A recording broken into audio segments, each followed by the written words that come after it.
Well, hello and welcome to the 27th Degree with Chris and Nancy, being broadcast from the BioSkills of the Northeast studio in Fall River, Massachusetts. Today we'll be discussing physiatry with Dr. Ananta. Before we begin our conversation, I'd like to thank our sponsors, Bay Coast Bank. Bay Coast Bank is just right for all of your financial needs. Visit baycoast.bank or call 508-678-7641 to learn more. And Duncan Hearing Healthcare you can trust, with sites in Fall River, Dartmouth, Falmouth, and Centerville. For more information, visit their website, duncanhearing.com. As always, you can support the 27th Degree with Chris and Nancy by subscribing to us on YouTube or your favorite podcast platform, and by following us on Facebook and Instagram. Also, please remember to leave a review, and 5-star reviews are always greatly appreciated. So let's start. Tell us a little bit about yourself. I'm Dr. Ananta. As you can tell, I'm originally from India. That's where I did my medical schooling. Subsequent to that, I did my first orthopedic surgery residency in India. And then I moved to England, where I was working as an orthopedic and trauma surgeon for about 5 years. Okay, that's interesting. And I then moved to the United States in 95 to Milwaukee, Wisconsin. Okay. That's where I did my residency in Physical Medicine and Rehabilitation. Right. And then after that, moved to Fall River, 1999. And I've been in practice here for 26 years in this area. Excellent. I didn't know that background, that you were an orthopedic surgeon too. I was in my previous life. You've had a ton of training. I did, actually. Yeah. I mean, so when you move from one country to the other, Right. You have to, again, take those exams. And when we came to the United States, again, to go through the residency. So I had to do my residency 3 times. So. 3 times. Wow. You didn't want to do another orthopedic residency, huh? It was intense by then. And by that time I had a family, and I said, sure. You know what, I need to start working now. Right. Well, physiatry is one of those fields that I think a lot of patients don't know much about. So I'm really thrilled to have you here to talk about this. Whenever I say to a patient I'm going to refer them to physiatry, they think I'm saying psychiatry. And it happens all the time. Yeah. But maybe you can just tell the audience a little bit about what physiatry, what exactly it is, and we'll start there. So physiatry has been in existence for quite some time, early 1900s, when there was found to be a little bit of a gap between, people who've had traumatic events, surgeries, and then their aftercare. They needed physicians to take care of aftercare. It really took off during World War II, when, obviously with our veterans requiring a loss of care after the immediate surgery, whether it been, spinal cord injury, whether it's been a traumatic brain injury, whether it's amputee rehabilitation. Right. So the initial part was done by the surgeons, the medical part was being taken care of, but there was this void that was left where how do you take care of these patients with special needs after their traumatic events? So that's where I think physiatry comes in and has had a niche for the last 80 years now, and it's been growing. So we fill that gap between the surgeon and then the aftercare of the patient. Yeah, it's a great explanation. That's great. And in what kind of settings do physiatrists generally work in? So again, physiatry now has kind of, morphed into, initially it was mainly inpatient physiatry, where you were taking care of post-stroke rehabilitation, post-traumatic brain injury rehabilitation, and very specifically spinal cord injury rehabilitation. Because as you know, once, unfortunately, people who have had spinal cord injuries, their physiology changes dramatically. And most general physicians are not well in tune with spinal cord injury patients. Mm-hmm. So that's where it really took off, where the need for spinal cord injury care post their surgery and treatment, where physiatry plays a huge role. And then amputee rehabilitation. And now the outpatient setting is where most other physiatrists are practicing nowadays, where think of us like orthopedic physicians. We don't do the surgery part, but we take care of all non-surgical orthopedic conditions, predominantly low back pain. Yes, patients who require surgery go to the neurosurgeon, but as you know, most low back pain patients don't require surgery. Right. So how do you treat those patients? And I think that's where physical medicine comes into play, mainly in an outpatient setting. So we also do investigations, predominantly electrodiagnostic testing, peripheral nerve injuries, cervical radiculopathies, lumbar radiculopathies, and help out with a determination of whether the patient is indeed a surgical candidate or not. So it's a lot more than where it started after World War II. It's really expanded quite a bit. Absolutely. Yeah, absolutely. So you see a lot of, like, going back from even World War II, where it's just like, here, we're going to treat the trauma, and then, okay, hope you do okay. Like, there's a whole bunch of stuff that are being done for people as you walk through the ages to now that, 20 years ago even, you're like, oh my God, we would never see these types of results. Oh, absolutely. I mean, and that must have been very exciting to see as a physician with such a background as yours, right? Yeah. Especially, how technology comes into play. Right. What we were using for prosthesis about 25, 30 years ago Yes. have become totally redundant. Yes. Right now, anybody with even an amputation is pretty much able to do everything that an able-bodied person. Olympics. Absolutely. Yeah. Yeah, that's crazy. So when you're talking, like, someone will start, I guess, with trauma. When they have a trauma, say they're just not ready to even listen to any of this stuff. Is like a year later too late? Like, what's that ideal window when physiatry can really step in after trauma? And then I want to talk a little bit about the chronic conditions too. Like, if you've had dealt with chronic low back pain for 10 years, like, can physiatry still be helpful? Yeah. So the first part of your question is, when does physiatry come in after an acute event? Right. In terms of a traumatic brain injury or a spinal cord injury or anything like that. And I would say it's immediate. Most places, once the surgeon is done, which is in an acute setting or traumatic setting, it's probably a day or two. Then the surgeon's work is done, right? What happens after? The physiatrists pretty much take over inpatient or inpatient rehabilitation in terms of both their medical needs and the start of rehabilitation, then and there. And as I mentioned to you, once these people sustain these injuries, they have very special needs. A traumatic brain injury patient, for example, agitation, memory loss, everything is, the earlier you address that, the better the chances of that patient being on the right track to rehabilitation. Why? What's the physiology behind that? So in spinal cord injury patients, for example, right, there's a condition, if I may say, it's autonomic dysreflexia. Okay. Where, the patient's blood pressure really goes up because they are probably having an ingrowing toenail. Okay.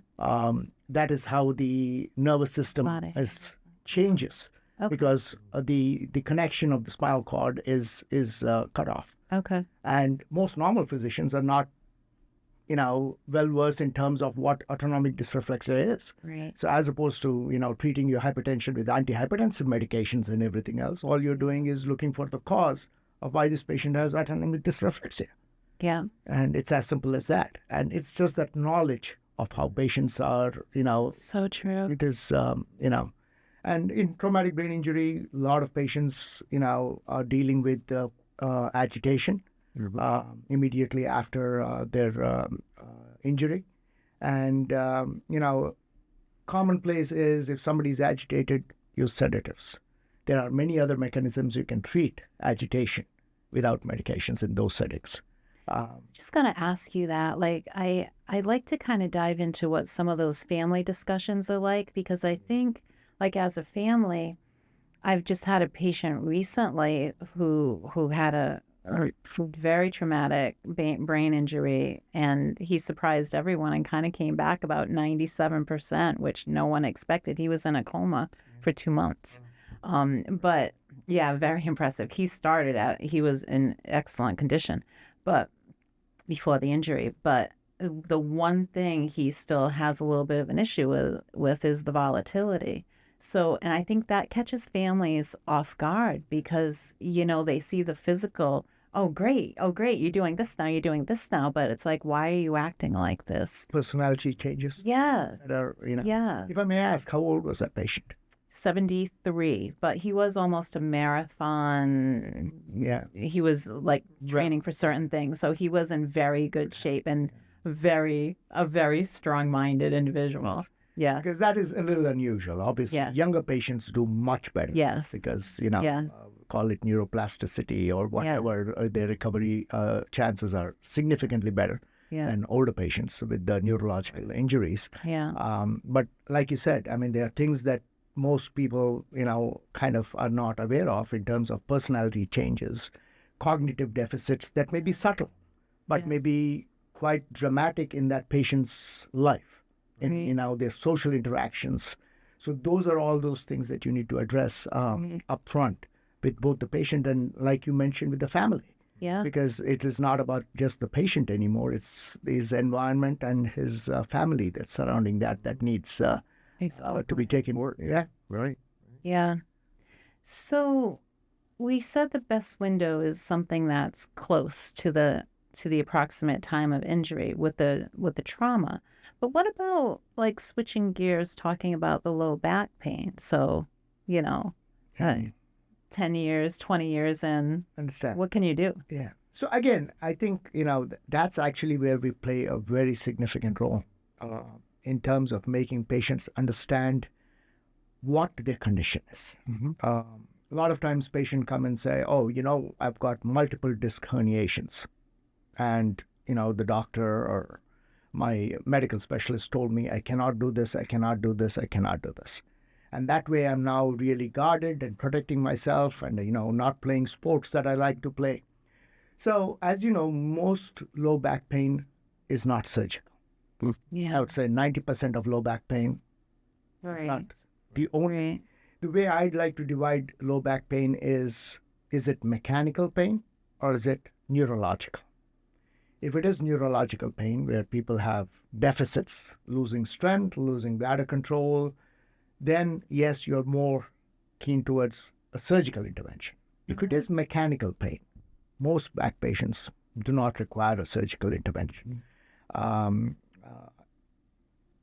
In different conditions, in hip osteoarthritis, knee osteoarthritis, you've got very good treatments. Knee replacement, hip replacement, you got a new knee, got a new back. You're good as new and you can go back and do pretty much everything else. Even though in back, they have tried disc replacement surgery, it's not worked out very well. No. So the only surgery that's available is a lumbar fusion, which is, at best, 50-50. There are situations where some people, some people do better, but some people do worse off after that surgery. So if it is mechanical pain, you would want to try everything possible before you think about anything surgical there. Okay. So if it is mechanical low back pain, the most important thing that we do as physicians, or we can do as physicians, is reassure the patient that, yes, they have pain, but it's okay to work through that pain. Okay. A lot of patients ask, if I'm doing this, is this going to cause more damage? Right. Most of the time, the answer is no. Unless they have an acute disc herniation, an acute condition going on. Most chronic low back pain, you're not going to get any worse by working through that pain. So that is the first step of making patients. You're talking about a chronic low back pain. Right. Who's been suffering with back pain for, 10 years, 15 years. He's limited his activity significantly. And now you're telling him it's okay to go back and start doing that activity. The initial phase is going to be very difficult for that patient because not only has he stopped doing activity, his whole mechanism of dealing with pain has completely changed. So his muscles are significantly weaker. His flexibility is much lower. So any activity that they do initially is going to cause some increased pain. And it is that phase where you need to walk through that patient, that initial 1 month or so when you're getting them back to doing their activity, closely monitoring them, making sure there's no neurological situation. And once they get past that early phase where they're saying, all right, I can do this, even though it's hurting a little bit, I'm not making myself worse, then you're changing their function. Right. So one of the things that we usually tell patients with chronic low back pain is, when we see them and we say, we need to kind of get you into this kind of a program, the first thing I usually tell them is, in 8 weeks when we see you back, we are not going to talk about what your pain level is. Let's concentrate on what your functional level is. Oh. What you're doing now, Tricky. in 8 weeks, is it any significantly different than what you were doing 8 weeks ago? Okay. So if you keep those as goals and change the focus from treating pain to treating function, you get dramatically different results. Okay. Saying, yes, you're in pain. You've been in pain for 10 years now. Right. We're not going to change that. But Right. you were not able to do this activity before. Now you're going to go back to play golf in spite you're having the same pain level. So that's a plus. With more, with rehab and more flexibility and whatnot, will the pain sometimes though get better? It does. It absolutely does. And again, when we talk about mechanical pain, yes, there is some pain that is caused by structural elements. You have a disc herniation, you have facet changes, you have arthritis. But a lot of the pain is also muscular, where your muscles are stiff, they're not flexible, they've not been active for a long period of time. Right. So that component of pain, once you get that focus changed, in a few months, you will notice that to change as well. So I have some questions here. Because how do you know, like, okay, so I see you and you're telling me this and I'm thinking, I'm scared. Okay, I'm going to be going to do stuff that I didn't think I was going to be doing again. Am I before I go out and swing a golf club, am I doing anything to like strengthen my compensatory muscles or? And that's where I think we had a very good spine program going here. Okay. So I think one of the most important thing for the patient to hear is the same consistent message Okay. that goes through from the physician to, as physicians, we are not working with the patient in the physical therapy setting. Right. But if you have therapists that believe in what you are saying and Yeah. reinforcement Okay. of that fact. So the first few weeks, we're not kind of saying, all right, you've not done anything for 10 years, now go and swing a golf club. Go play You're 18. You're getting them to that point. Okay. First 4 to 6 weeks where you are having supervised activity Okay.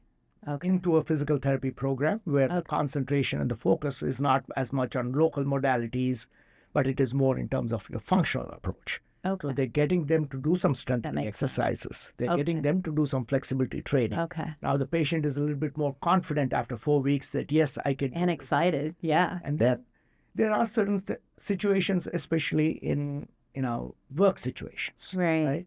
where we also have certain programs where we're calling work conditioning programs, Right. where we simulate work. Nice. Right? So now the patient is confident that, yes, this is the work that I do. I'm simulating it in physical therapy Right. along with the physical therapist. And then we kind of, move on to them getting back to doing their regular jobs. So when do you know if pain is bad pain versus good working through this pain? And again, that's where I think as a physician, we kind of come in, right? I mean, when we do the initial evaluation, you're talking about looking at their imaging studies, their MRIs, and most importantly, a good physical examination. Okay. And, if somebody who's got an acute disc herniation, you're not going to get them into that situation where, you're saying you work through your pain even though you're visible. And again, like I mentioned before, the most important differentiation in back pain is this neurological pain or is this mechanical pain? Right. Neurological pain is a totally different animal. It's much tougher to treat. Yeah. Thankfully, it's a small population of the back pain spectrum where you see neurological pain. Most of it is mechanical. And, when you have neurological pain, then you're talking about other elements, whether you're talking about interventional procedures, whether you're talking about Right. medications or something to help Yes, that neuropathic exactly. component. So, It's interesting that I see a lot of patients who, they telling about their experience with rehab and that. And some patients who kind of stick it out, have wonderful responses. But then you have these patients, I went for a couple sessions, I had more pain and I quit. And then they never want to go back. And that's hard. But it is amazing how it does help some patients out. And a lot of times they're skeptical initially too. Yeah. And you tell them you have to give it time, give it a chance, and kind of walk them through, like you say, because otherwise, they may have a little more discomfort and they don't have the right therapist or the right doc or the right coach, then they will. Of course. No, you're absolutely right, Chris, because I think that's the initial part, right? I mean, I've come to you as a physician because I'm in pain, and you're saying, do this something that's going to cause more pain for the first couple of weeks. How does that make any sense? Right. But that is what you need to kind of sell to the patient. It is going to get better. And again, like I said, it's very important that you as a physician and the therapist and everybody that's working with the patient is on the same page. Yeah. Otherwise, it doesn't work. I mean, that's exciting to me. I have back issues. Yeah. You know what I mean? If someone said to me, we're going to do X, Y, Z, and your back's going to get stronger, and then you can kind of do a little bit more. Yeah. I'm like, oh, great. It changes your perspective on things. You're not thinking, what pain medication am I going to try next? And I'm stuck with this condition for the rest of your life. It's kind of broadening your options a little bit. I like realistic expectations. Or you have to be a coach, really. Yeah. Well, Absolutely. just coming with like the knowledge base, because then people can kind of build on that. I like that. And again, I think most people are, rightfully so, afraid. Right? Yeah. I mean, pain is, if Not it's fun. affected their life for that period of time, and they certainly, and again, I don't know, if you've seen an acute disc herniation, that pain is quite significant. And, I guess it scars your memory a little bit, and nobody wants to go back to that situation. And I think that fear factor plays a huge role in Can imagine. patients deciding and saying, it's causing me more pain. I don't want to go back doing that. Well, makes sense. Primacare is Southeastern New England's trusted leader in medical care. With offices in Fall River and surrounding communities, we're dedicated to your well-being. Our carefully selected team of more than 150 providers offers world-class primary and specialty medical care. Primacare doctors are supported by a skilled staff trained to deliver comprehensive radiology, imaging, and testing services. Primacare is large enough to take care of all your medical needs, but small enough to care for you personally. Primacare is by your side. Is some of it bad body mechanics? Is it like some basic stuff that? Yes, a lot of it is. I mean, the way I describe the spine is it's obviously much more complicated than the way I'm describing it. Is most other joints have relative stability, right? I mean, your hip joint is a nice ball and socket joint. Yeah. It's got some inherent stability to it. Right. Your spine is like a bunch of Legos, one on top of the other, right? Yeah. So it is made for flexibility. Right. So if it's made for flexibility, you're compromising stability. Right. So the only thing that stabilizes your spine, if you look at it, are your core muscles. Yeah. Right? And that is the only thing that adds to your spinal stability. Right. And if those are weak for one reason or the other, whether you've had an acute injury or chronically you've not been exercising, you're not being muscles in shape, then it leads to what we kind of call shear forces, Right. which causes increased wear and tear, increased pressure on the disc. So, the one thing I usually tell most of my patients that they laugh at it is they say, oh, I can't go to the gym, I can't do this, whatever excuse. I said, there's one exercise you can do. You don't need to go to the gym. You need to go anywhere else. Are you familiar with planks? Yeah. Prone planks. See if you can hold yourself to doing a 2-minute plank. You don't need a therapist. You don't need any equipment. You don't need anything else. Get yourself to doing a 2-minute plank and you see the difference in a month into your spinal stability. I'm asking this to Chris. Yeah. Is there a certain age that we should be incorporating like planks into just our regular routine if we go to the gym, or is I don't see age being any kind of, I mean, you should be able to do it at any, again, I'm not, nobody's going to start off doing, a straight arm plank right away. Yeah. Start on your knees and your hands for a little bit and, keep doing it. Yeah. Get yourself to pushing yourself to Little do bit that. by a little bit. Because, Yeah. You should probably explain to the audience what a plank is, because I bet a lot of people don't even know. yeah, I mean, I can't show it right now, but so basically what you're doing is, it's, think of it like a yoga pose, right? You get onto your hands or your elbows, and then you're getting your body pretty much straight. When people talk about spinal stability and core strength, the first thing that comes into their mind is their abs, right? But if you actually look at it, even through evolution, Yeah. the front of our body is pretty strong because we were four-legged animals, Yeah. right? So the front of your spine has always been pretty strong. Then slowly we started standing up. Right. So even though your front is pretty strong, your back muscles are still not where they need to be to support the straight Right. posture that humans take. So it's the back extensors that you're concentrating when you're doing core strengthening. Right. So coming back to doing a plank, when you're doing a plank, it's not only your abs, your obliques, but your back extensors that you're strengthening. And when you're talking about strengthening these muscles, you're not talking about bulking them up. Right. You're talking about toning them up. Right. And typically when you're talking about static contraction of the muscles, that's what tones up the muscles. Okay. Mm. And that's where I think the planks play a fantastic role. So then when people see you, it's not like a linear treatment path. Like they may be seeing a chiropractor on the side and doing all these other kind of things, going for massages, doing this, doing that. Do you incorporate those types of modalities into the treatment plan? Or Absolutely. I mean, if there was one answer for everything, then low back pain would not be that big a problem. Right. So, especially for mechanical low back pain, chiropractors do a pretty good job. Yeah. They're doing mobilization, deep tissue massage, relaxing the muscle, symptomatic relief for the patients. Absolutely. I mean, they do a great job. Acupuncture, a lot of patients come and ask me, how does acupuncture?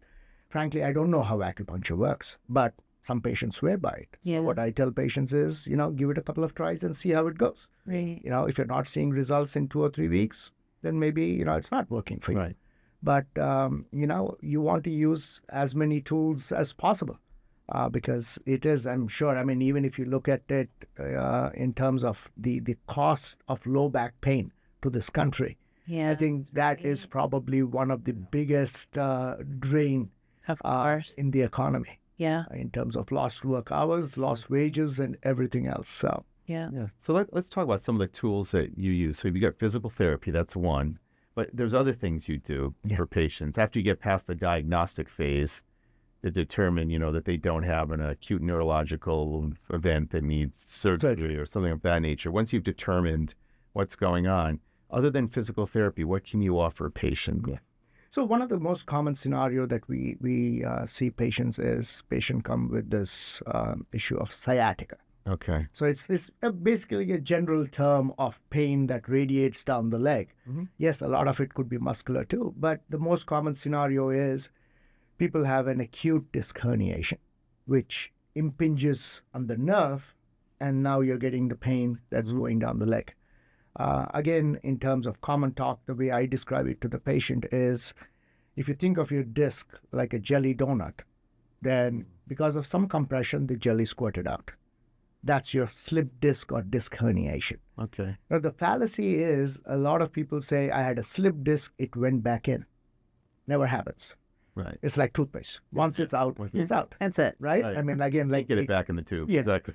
So it's causing, however, what it does is, because if you, in our embryonic development, the nucleus pulposus is something that is not being exposed to your immune system at all, Okay. ever. So this is the first time it gets exposed. So you have an intense inflammatory reaction to that, Okay. Oh, that makes which causes severe pain and the nerve to be inflamed and the patient. That's a good way to look at it. I've never thought of that Yeah. aspect. I've never First time either. it's exposed. So you get that significant radiating pain in the leg. Now, the good news is, and this has been followed by MRI studies, is that jelly that's squirted out.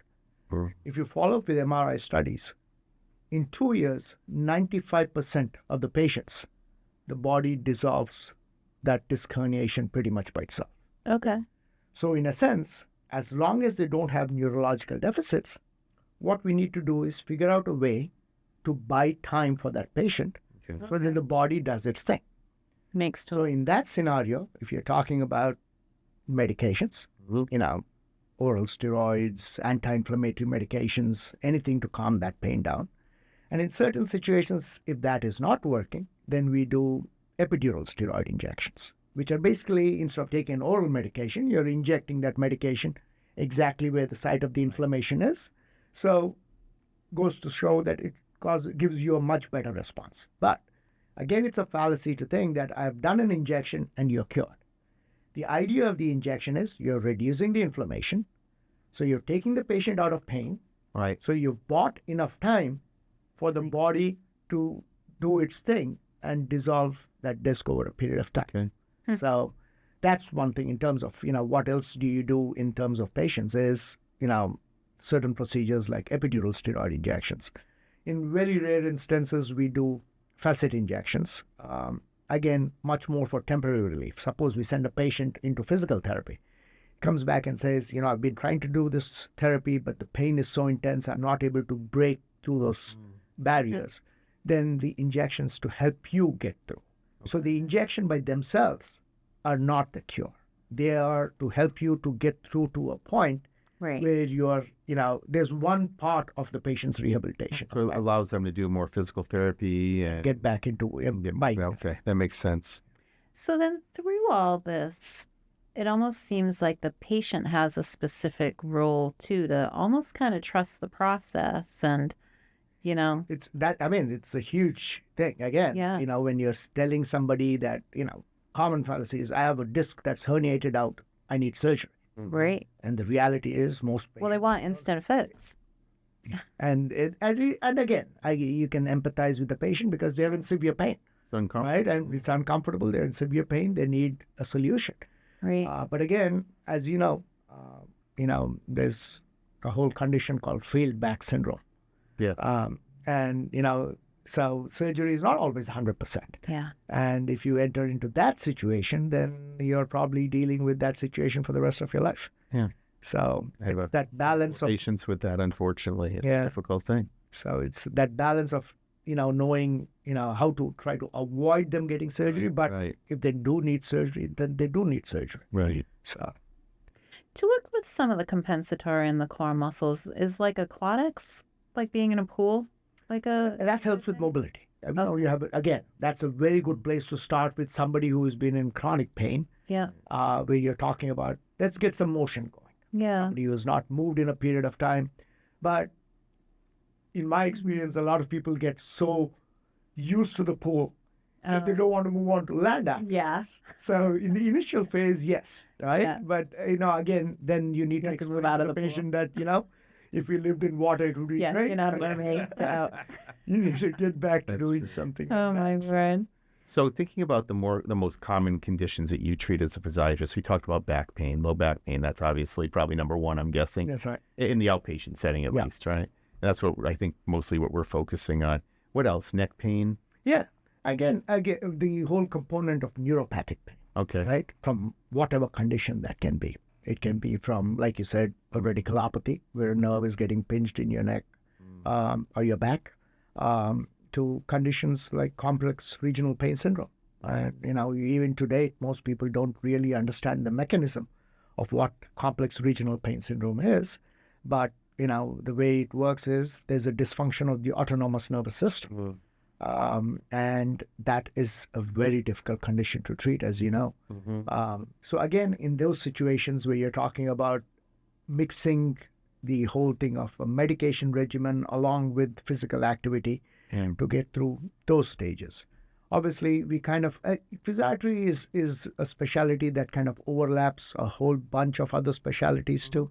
So we see, not only monoarthritis, but polyarthritis. Right. Obviously, they see a rheumatologist for that. Again, for the medication management. Right. But again, for the physical management, we play quite a bit of a role. There's, again, when you're talking about pain, generalized pain, there is a condition I'm sure, all of us have heard of what is called fibromyalgia, Yep. Yeah. right? Again, a poorly understood condition. The way I describe it to the patients is it's pain coming from the largest organ in your body, which is your muscles, Mhm. right? For one reason or the other, your muscles are hypersensitive to pain and you hurt all over. And this has been proven. And one of the best ways to treat any kind of a chronic myofascial pain condition, and the way I explain it to the patients is when, people have a heart attack, right? You're having myocardial ischemia. Yeah. So the blood flow to that muscle is not good enough. You get chest pain. Right. So one of the reasons, I'm not saying that's the absolute reason for fibromyalgia, is because you are significantly deconditioned. Your muscles are not getting enough nutrition, enough oxygen. Right. So if you start doing any kind of aerobic activity that increases your blood flow to the peripheral muscles, that part of fibromyalgia, which possibly is because of muscle ischemia, Mhm. that pain is decreased. That must seem so counterintuitive to patients. I can just see this conversation with you. It's like, go out there. A lot of fibromyalgia patients become less and less active over time, and the condition worsens. It's absolutely right. I mean, it's a cycle that they cannot get out of. Right. Right. The same with low back Like you have pain. to And reset. that is the tough task is for us to Right. try to get them out of that constant pain cycle where pain is causing more pain and, inactivity. Yeah. So you have to really have a knowledge base that covers some orthopedics, some neurology. You have to have some neurosurgery knowledge, at least knowing when someone has to be referred. Yeah. And then you have to be a coach, maybe a bit of a psychiatrist at times, That's or a counselor at least. Yeah. It's amazing. It's quite a lot that you cover. It is, but it is very fulfilling too. It has to be, because to go from the trauma surgeon and just not ever knowing what happens afterwards to seeing the other side. I mean, that has to be rewarding in some cases. No, absolutely. And again, going back from when I used to practice orthopedic surgery, is you did your surgery and your job was done pretty much. Right. And you didn't really, I mean, obviously you saw them at follow-up, but Right. that interval between you doing your surgery and seeing the patient back in 2 months, that was kind of lost on the surgeon. Mm. So let me ask you a tricky question. Uh-oh. These theme parks that are popular. Theme parks? Yeah, theme parks like Disney, Universal. Yeah. They're coming out with some outrageous rides and these killer. You wonder if it's bad for the spine? I'm just thinking, do you look at these commercials and you're like, oh my God, don't do that. I'm scared of heights. So I don't do any of those. The speed is not a problem for me. Heights are a problem. But the twisty twirly, and you're whipping around. and Absolutely. I can just you're probably looking at these things going, please don't go on them. I know. Yeah, I mean, there's this, urge for that thrill. Thrill seekers. Thrill seekers, and you can't deny them. I mean, adventure sports. There's a whole new specialty there, Yes. and there's actually, there's a whole, science between I'm not even talking about adventure sports. Yes. I'm talking about running injuries. Yeah. So that in itself can be a specialty, Yeah. Sure. right? I know how many runners you've come across, Oh, yeah. but try telling a runner that he shouldn't be running for the next month. Yeah. He'll go find a different physician. Yeah. That's So- a good Yeah. point. Until he hears what he wants. Yeah. Yeah. Absolutely. So that's a challenge, dealing with those situations where you're actually talking about a very active patient, Yeah. right? And this is completely opposite of your chronic low back Yeah. patient, where you're actually trying to hold them back and giving them alternatives of what they need to do. Yeah. When you talked about aquatherapy, Yeah. right?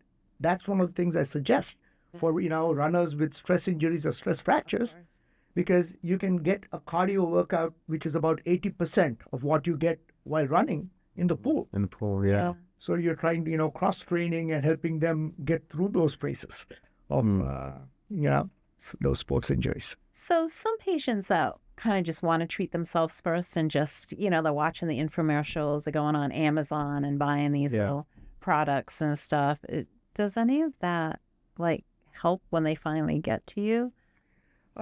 again, I mean, there's two philosophies in this, right? I mean, I'm sure a lot of people kind of say, all right, I'm going to wear a lumbosacral corset. Yeah. Back brace. Right. Right. Yes, I mean, in certain situations, Yeah. yes. But if you are completely dependent on the back brace, then you're actually further weakening the muscles that surrounding that. Oh, So, so it's a little bit of an education. It's not, I'm not saying that back braces don't work at all. There are certain situations where you do need them. yeah. But there are other situations where you shouldn't be over-reliant on those gadgets, if you may. The bottom line is best to speak to an expert and figure out what's good and what's not. Yeah. Right? So how about TENS units? Well, again, I think that's completely based on, even I'm sure a TENS unit is a little different than spinal cord stimulation, but that's again based pretty much on the gating theory, right? Yes. Yeah. So in time immemorial, I don't know if you are familiar with this, but at least from where I came from in India, right, they used to have these things, it's quite barbaric, but it's called branding, Oh, right? So if somebody had pain, you would brand the person so that you're creating a different pain than the person with the other pain. you totally forgot about the first pain, right? Exactly. No, thank you.